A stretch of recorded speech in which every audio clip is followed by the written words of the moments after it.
mumeze neza mwese abanywanyi bacu muri ko murabana natwe mu makuru n'ibiganiro vya misi yose tuba turiko turabashikiriza. Sangwe ikaze mu makuru agezweho ariko aravugwa cyane irya nino mu gihugu c'u Burundi.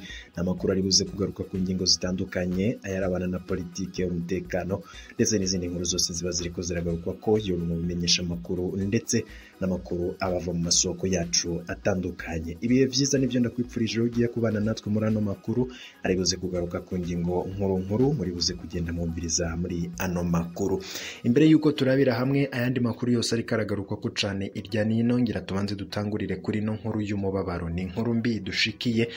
Ayo makuru rero yemeza neza ko komanda w'ikambi y'igisirikare ya Bururi yagize isanganya ikomeye cane. Iyo sanganya ikabibereye ahitwa mu Migwegwe Magana Mugamba. Ayo makuru akatubwira neza yuko ivyo nonekaye bitaramenyekana ariko nkuko muri buze kugenda mu birabanga murabona ko imodoka yiwe yononekaye cane. Ari amakuru dufise yuko rero ngo hashobora kuba hari n'abakomeretse cane canke aboba baguye muri iryo sanganya, gusa abaganga bakaba batarevyemeza ivyayo makuru. Ayo makuru rero turabandanya kuyabatohoreza tuze kuyabashikiriza kubirabana niyo sanganya ikomeye cane ya komanda w'ikambi ya Bururi agiriye mu Migwegwe Amagana Mugamba. Na makuru tubandanya kubatohoreza amakuru yacu ataha muraza kubikurikira amanyido nido. Mbere yuko rero tugaruka kuzindi nkuru zose ziriko ziravurwa cane turabibiriko biragaruka ku bimenyesha makuru bitandukanye. Ngira ndakumenyesha yuko umushinga amateka Honorable Agathon Rwasa mu gihe umukuru w'igihugu Evariste Ndayishimiye ariko arahimbaza umwaka maze atwaye Burundi. Agathon Rwasa abona yuko ataco Ndayishimiye yagejeje ku Barundi. Mu majambo yiwe Honorable Agathon Rwasa avuga ko atacigaragarira amaso President Ndayishimiye yoba yarakoreye Abarundi ngatari gukumira abatavuga rumwe na CNDD-FDD. Ngaha Honorable Agathon Rwasa agatanga uburere avuga ko President Ndayishimiye ico yakoze ari gukumira abaseneri mu gutanga ibibanza bitandukanye ndetse no kugena mu mabanga indongozi. Na makuru nayo muri buze kugenda mukurikira mwidonido. Reka rero ndatevye dutangure nano makuru ingingo imwe ukwayo dutangurire kuyari ko aravugwa cane mu bimenyesha makuru. Inyuma yo kumviriza ayo makuru turaza kugaruka turaba n'ibindi byose biriko biravurwa irya nino. Makuru tuyahere muyavugwa mu gisata ca politike aho hasubiye kwibonekeza ihagarikwa ry'abanywanyi b'umugambwe senere urongowe n'umushinga amateka Agathon Rwasa.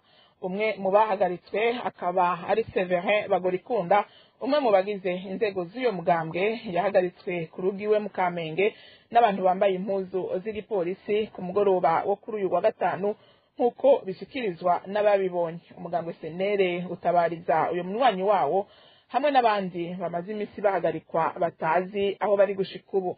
Umviriza umwe mu banywanyi b'uwo mugambwe atabariza uwo yaraye ahagaritswe.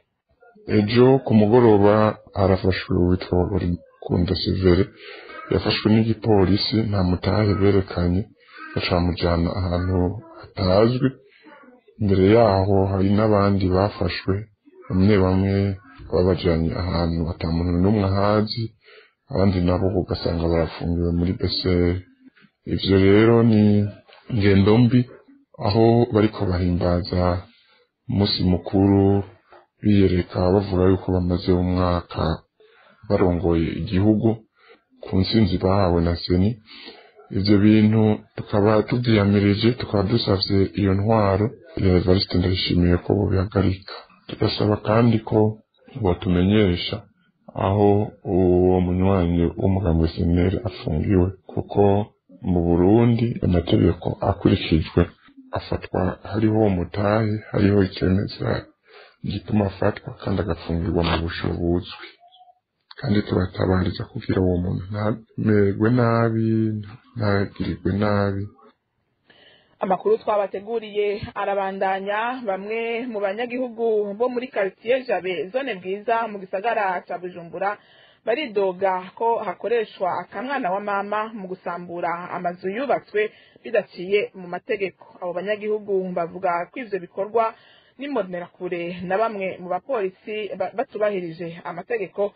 Abo banyagihugu bagasaba ko ivyo bikorwa vyokorwa hisunzwe amategeko kandi abajeje intwaro zo hasi bakabimenyeshwa. Ni inkuru ya Josephine Johnson Mpunzimana.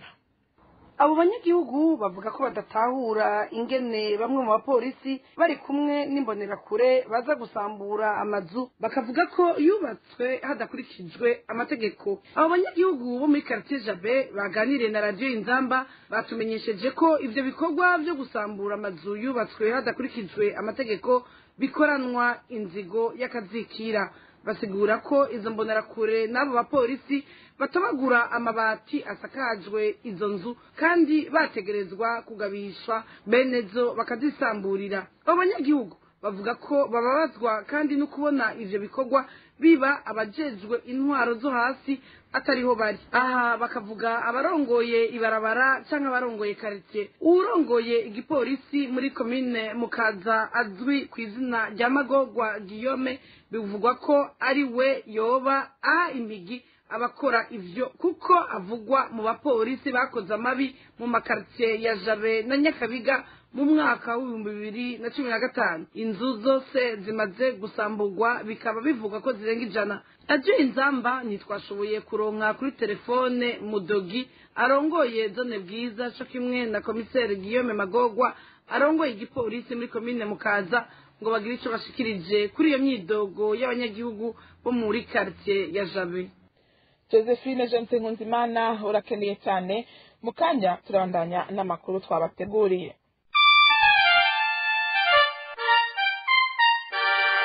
Inzamba. Abasirikare bahembegwa mu banki ya gisirikare Sekade mu ishami ryayo Osekademe ryo muri commune Matana intara ya Bururi bavuga ko badashimishwa n'ibikorwa by'iyo banki. Imvugo nuko iryo shami Sekademe idatunganiriza neza abanywanyi bayo nk'izindi banki. Umwe mu basirikare bahembegwa muri iyo banki Sekademe muri commune Matana yavuganye na radio Inzamba asigura ko iryo shami agisangije amasaha yo gukora cyo kimwe n'amasaha yo guhemba. Abasirikare bahembegwa muri iyo banki bakababazwa kandi n'ukuntu iyo banki itabaha ku gihe ingurane baba basavye kandi ahandi bayitanga ku gihe. Twumvirize. Akarero dutanga nuko gushika ubu ku munsi w'Imana iyo banki yo idakora kandi natwe wagiye uti ko muri bamwe ku munsi w'Imana reka nibukane ibyo kurondera ko gafara hama ngitenda shima ntahe iyo banki Sekade yo ikora ku munsi w'Imana. Ikindi gira kabiri k'iyo banki y'Imatana nyene idakora cyo kimwe n'izindi yo wate rekuvere ahari mu zindi banki zindi utaho yitahanye mu gihe yoyo ikiguha iminsi 4 imbere kugira uzoga gusura kuraba kwako kagurane baguhaye kuri kredi nyene naho nyene iyo banki Sekade muri Matana nyene nayo nyene iguha hafi 2 canke hafi ukwezi ikikeye tugaherera mu nzira niyo yarose ukatorera kwishura. Tugasaba rero Story Bigirimana arongoye banki Sekade mu rwego rw'igihugu hamwe namufasha kuyirongo gushiraho amateka yigega kandi no kuturoza abakozi bashobora guhemba kuko mu gihe twese nuko hahemba umwe nawe nyene hari gihe cyatangura atevye. Eshiko rero twababazwa n'ingene iyo banki Sekade muri Matana idakurikiza amategeko cyo kimwe n'izindi. Uruganda rwa radio Inzamba ntiturashobora kuronka Nestor Bigirimana umuyobozi mukuru wa banki y'abasirikare Sekade ku rwego rw'igihugu cyo kimwe n'urongoye ishami ryayo Imatana. Tukiri mu makuru avugwa mu manuko bw'igihugu nyene ubukene bw'amavuta y'amamesa buvugwa mu ntara ya Rumonge muri iyi minsi ngo bwatumye n'ibindi bintu vyankenerwa biva kuri ayo mavuta bikena. Abanyagihugu hamwe n'ababidandaza bakaba bari mu myidogo itagira uko ingana. Ni inkuru tubaza umugenzi wacu Beni Axera Akana. Amakuru yo kwizera dukura mu barima igitegwa cy'ikigazi atumenyesha ko ubwo bukene bw'amavuta y'ikigazi bugize iminsi bwibonekeza mu ntara ya Rumonge cane bwagize ingaruka mbi nyinshi cane haba ku banyagihugu haba ku barimyi ndetse no kubadandaza. Ubukene bw'ayo mavuta ngo bwatumye haca haba ubukene bw'ibintu bituruka kuri ayo mavuta aba bakavuga nk'amasabuni imise. Abahinga ngo bakavuga ko no mu guhingura amavuta y'amakoto ngo bakoresha amavuta y'amamesa. Ivyo bikoresho vyankenerwa mu buzima bwa misi yose muri kino gihe navyo nyene ngo vyaraduze igiciro cyo kimwe n'ayo mavuta. Abanyagihugu bikaba bibaraje ishinga nko ku mavuta y'amakoto ngo kadobo k'amaritiro 10 kahora kagugwa 15,000 vy'amarundi muri kino gihe ngo karonka ku 80,000. Isabuni n'imise ngo niko kuko abanyagihugu batagira uko bifashe ubu bari mu kangaratete ntibagira bacira niyo bamira kuko atabushobozi bagira bwo kugura ivyo bikoresho. Abadandaza nabo ngo bagiye guheba urwo rudandazwa kuko ngo ntibashobora kwemera gukora bahomba mu kudandaza ivyo bikomoka kuri ayo mavuta y'amamesa. Amakuru radiyo Inzamba ifise tumenyesha ko kuva ico giterwa kivugwa mu ntara zimwe zimwe z'igihugu ari ubwa mbere ibiciro biduga gushika kuri urwo rwego. Nk'akarorero agacupa k'amaritiro 5 kahora kagurwa 7,000 y'amafaranga y'amarundi ubu ngo kagurwa 20,000. Nari nabibabwiye mu ntango y'ano makuru, umunsi mpuzamakungu wahariwe impunzi warahimbajwe kuri uyu wa gatanu mu ikambi y'impunzi z'abarundi Induta muri Tanzania. Uwo munsi usanzwe uhimbazwa itariki 20 uko umwaka utashe. Impunzi zikaba zaboneyeho akaryo ko guserura ingorane bafise, muri izo hariyo ibijanye n'umutekano muke, ukutavurwa neza ku mavuriro bitura, be n'ibifungurwa bidakwiye. Ni inkuru ya mugenzi wacu Trifine Kaniwabo. Ivyo birori vyo guhimbaza umunsi wahariwe impunzi ku isi vyabereye muri zone ya 5 ahinduka nyene. Iyo kambi isanzwe ikunda kubangamirwa n'umutekano muke. Urongoye impunzi yaboneyeho rero akaryo ko gusaba ko bokingirwa bikwiye. Mu gihe uyu munsi wahimbajwe ikiza corona kikibangamiye isi, impunzi zarasabye kuronswa ibikoresho vyotuma bashobora kwikingira ico kiza. Abashinzwe zone nuko mu kambi mu byo bagiye bashikiriza harimo ingorane y'umutekano, hakabamo ingorane z'amagara y'abantu, iyongerwa ry'imfungurwa, bakaba banasabiyeho kandi ko hokongerwa ibikoresho bikoreshwa mu bijanye no gukaraba kugira ngo umuntu abandanye yikingira iyo ndwara y'ikiza. Mw'ijambo ryiwe uwutwara ikambi yaserukiye leta ya Tanzania muri ivyo birori yamenyesheje ko mu mutekano uhungabanywa n'imirwi y'abasuma bitwaje ibigwanisho. Yasavye rero impunzi gufasha gutuza izo nkozi z'ikibi. Uwuserukira ishirahamwe ryitaho impunzi HCR muri Tanzania yasavye amashirahamwe akorera muri ico gisata kwitaho kurusha gufasha impunzi kugira babeho neza. Tubibutse ko uyu munsi usanzwe uhimbazwa itariki 20 z'ukwa gatandatu wahariwe impunzi zo ku isi. Kare witwa umunsi wahariwe impunzi nyafrika, ariko mu kwezi kwa 12 umwaka w'2000 inama nkuru ya ONU yashinze kubaye umunsi wahariwe impunzi ku isi yose. Nkuko tubizi iminsi tubashikiriza amakuru ajanye n'igikombe ca Buraya, kuri uno wa gatandatu ibihugu byose biri mu nkino za Buraya biraba bikwije inkino zibiri. Isaha 3 z'ijoro Polonye itana mu mitwe na Espagne, urukino rukomeye kuko uburutakaza ivyo bizoba biriko birarangira, na cane cane kuri Polonye yatsinzwe urukino rwayo rwa mbere. Ido nido na Blaise Nijimbere. Muri izo nkino zizozera umunsi ugira kabiri kuri buri mugwi bitabiriye izo nkino za Buraya, hashobora kuboneka imigwi ibiri yindi ishika mu gice c'8 gishiri ca nyuma. Ni mu gihe Ubufaransa bwotsinda Hongrie na Portugal gatsinda Ubudagi. Muri ico gihe Ubudagi buri mu bihugu bihabwa amahirwe yo gutwara kino gikombe bariko barakinira, buzoba busezeye amahiganwa, ari naco cerekana ko urwo rukino ruza guhuza ivyo bihugu bibiri ruza kuba rukomeye cane. Urukino rwa saa 3 y'ijoro nagwo nyene rurakomeye. Espagne yanganije na Swede mu rukino rwa mbere, nayo nyene iri bihugu vy'ibihangange iburaya biharugwa ko bishobora gutwara kino gikombe.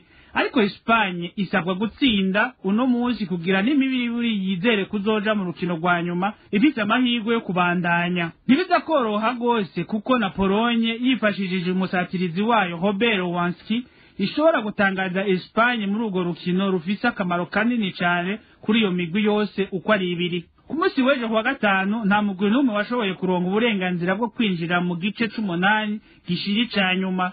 Kiretse Swede yatsinze Slovaki igitsindo 1-0 igatera intambwe yegera igice c'8 gishiri ca nyuma, yindi migwi yose yaranganije. Ubwongereza bwanganije na Ecosse ubusa ku bundi, Croatia nayo inganya na Republika Czech igitsindo 1-0. Imbere yo gusozera no makuru tubabwire amakuru yanditswe n'ibinyamakuru yo muri nondwi turiko turasozera, ayo no munsi muyasomerwa na mugenzi wacu Alexandre Niyungeko. Amakuru yanditswe n'ibinyamakuru kuri Radio Inzamba.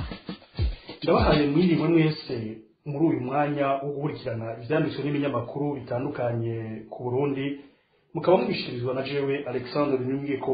Kuganduka kuri Petero Nkurunziza ntibizimanganya imyaka 15 y'intwaro y'igitsuri n'agahotoro, ivyo tukabisoma mu kinyamakuru Burundi Daily Net. Ico kinyamakuru candika kivuga ko amabi menshi yakozwe ku ntwaro ya Nkurunziza atazokwigera zimangana mu mitima y'abarundi batari bake. Ico ngo nico kimenyetso kizoguma kiranga ubutegetsi bwiwe imyaka n'imyaka. Burundi Daily Net kikabandanya kivuga ko ibihumbi n'ibihumbi by'abarundi b'inzirakarengane bahunze igihugu, abandi bakagandagurwa bunyamaswa. Ubutunzi bw'igihugu bwari bugeze aho umwasi ashaka, ku buryo atakazoza k'igihugu kari kakiboneka, ahubwo wari umwiheburo gusa mu mitima y'isinzi ry'abarundi. Burundi Daily Net nkuko cavyiganiwe na bamwe mu baharanira agateka ka zina muntu ngo iragirya Nkurunziza ku Burundi yuzuye igipfungu. Ico kinyamakuru kigasozera kivuga ko kwibuka Nkurunziza cari gikwiye kuba icirwa kuri President Ndayishimiye na leta arongoye cyo gukosora amakosa n'amabi yakorewe abarundi, maze mu gihugu akiganza ubutungane nyabwo budakumira nk'uko ico kinyamakuru gisozera candika. Bakuwe mw'ibarabara ntibwakeye kabiri bataragaruka, vyandikwa n'ikinyamakuru Iwacu. Naho habaye umugambi wo gusubiza mu miryango yabo abana bo mw'ibarabara nk'uko Iwacu ivyandika, ngo ico gikorwa cabaye imfagusa. Abo bana ntibwakeye kabiri badasubiye iyo baje bava mu miji itandukanye nko mu gisagara ca Bujumbura, aho banyagara mu mabarabara atandukanye basegerereza ku modoka yose babonye irengana kugira ngo baronke ico rirenza. Mugenzi wacu Dorine Niyungeko wo muri ico kinyamakuru Iwacu akaba yavyanditse ku igenekerezo rya 15 uca hahimbazwa umunsi mukuru mpuzamakungu wahariwe umwana w'umunyafrika. Ico kinyamakuru candika kivuga ko abana basubiye mw'ibarabara ari benshi cane, bakaba bari hagati y'imyaka 5 n'iyirenga, benshi muri bo akaba ari abahungu ariko n'abakobwa barimwo nk'uko Iwacu cavyiboneye. Mu mwaka uheze w'ibihumbi 2020 abana bangana 3,300 bari basubijwe mu miryango yabo, ariko ubu benshi muri bo barasubiye mw'ibarabara. Ihiganwa ryo guha amahirwe imirwi imwe kugira ngo izoje mu gikombe cy'ibihugu vya Afrika mu rukino rwa rugby, Uburundi bwararushijwe birengeye cyane ni Iwagadugu. Ivyo tukaba tubisanga mu kinyamakuru Burundi Echo. Umurwi nserukiragihugu w'Uburundi muri rugby uherutse gutsindwa bimwe vy'akamaramaza mu nkino z'igikombe ca Afrika zabereye muri Burkina Faso, zizotuma imirwi ibiri ya mbere yitaba igikombe c'isi yose kizobera i Paris mu gihugu c'Ubufaransa. Umumenyereza w'umurwi nserukiragihugu w'Uburundi akaba yasiguye ko gutsindwa k'umurwi wiwe vyaturutse ahanini kutamenyera inkino mpuzamakungu. Urukino rwa rugby ngo ruri hasi cane mu Burundi ugereranije n'ibindi bihugu, eka ngo n'abakinyi ba rugby si benshi mu Burundi. Umurwi nserukiragihugu mu rukino rwa mbere urwabuhuje na Burkina Faso ukaba watsinzwe ibitsindo 52-3 gusa, nayo uwo murwi wa Cameroon ukaba warushije cane gose Burundi ku bitsindo 81-3. Ni naho rero dusozereye ivyanditswe n'ibinyamakuru bitandukanye ku Burundi. Ndabifurije kugira umugoroba mwiza naho ubutaha.